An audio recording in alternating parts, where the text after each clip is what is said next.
Être infime, une chronique sur les petits grands pas des insectes. Ce soir, penchons-nous sur le vol de la bête à bon Dieu.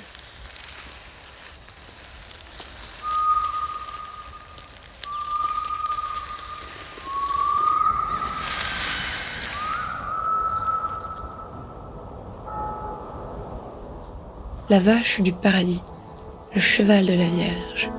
Mais qui est-ce, cette créature divine, cette indomptable, ce démiurge? Quand on mesure entre 5 et 8 mm et qu'on pèse autant qu'une barbule de plumes, qui pense à nous?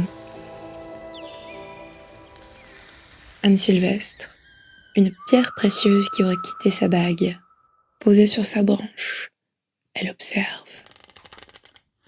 Coccinelle, vole, prête-moi ta camisole pour aller à l'école. Quand je reviendrai, je te la rendrai.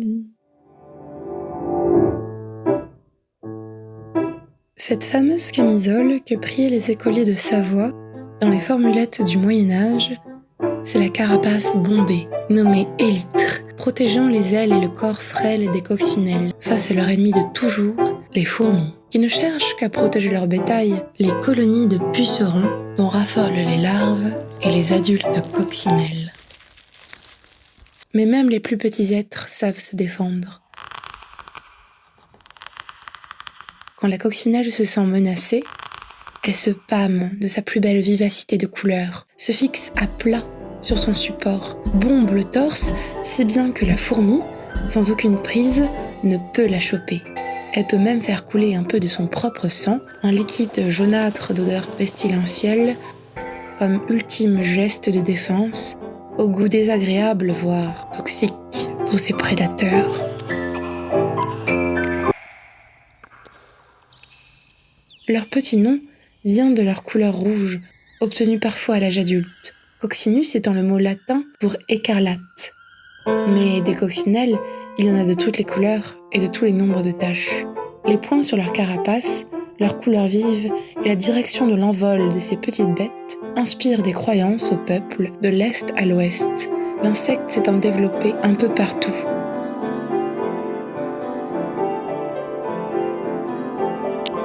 Tout ce culte pour l'infime créature, aux 6 pattes noires et élytres coriaces, remonte à ce jour de Xe siècle, où régnait un soleil froid sur l'échafaud. C'est ce jour qu'une petite coccinelle rouge choisit pour trouver un peu de chaleur sur la nuque pâle d'un condamné à mort, condamné à tort. Elle a volé, elle s'est posée. 1 fois, 2, 3... Le bourreau n'a pas réussi à chasser ses ailes. « Il est innocent !» a crié la bête.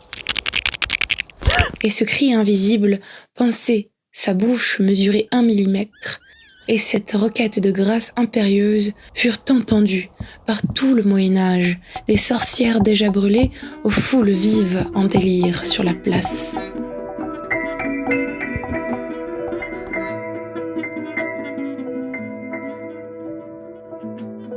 La colère de l'insecte obstiné fut entendue jusqu'aux oreilles touffues du vieux roi Robert II, dit le Pieux, qui raffolait pourtant des exécutions publiques depuis sa fenêtre dorée. Mais il était encore plus sensible au charme triste de la Vierge et à ses 7 chagrins dont on lui avait parlé à l'école primaire. Il n'y avait pas de hasard. 7 chagrins, comme les 7 taches noires de la coccinelle rouge, qui, au fond, n'y pouvait rien. Et c'est ainsi que la carapace mystique de la coccinelle, en échange d'un peu de chaleur humaine, gracia son premier condamné, qui s'avéra innocent, et devint pour toujours, pour l'enfant sur lequel elle se pose, le sourire de la chance du ciel, ou bien une promesse rouge d'amour, selon la direction par laquelle elle s'envole. On raconte que la maligne petite fée fit au passage un pacte avec la mort en personne. Plus aucune de leurs congénères ne mourrait dans d'atroces souffrances, écrasée par ces bêtes d'hommes, trop occupées à les vénérer et à sourire bêtement au passage de leur grâce ailée.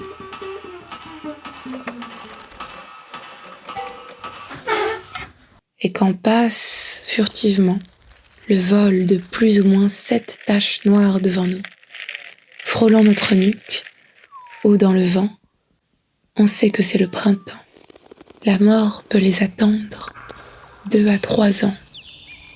Mais avant ça, elles voleront, à la fin de l'été, par milliers de petits coquelicots ailés sur pattes, se réfugier de l'hiver, des soleils froids et des échafauds de fer, entre les écorces d'un arbre, pour passer l'hiver ensemble.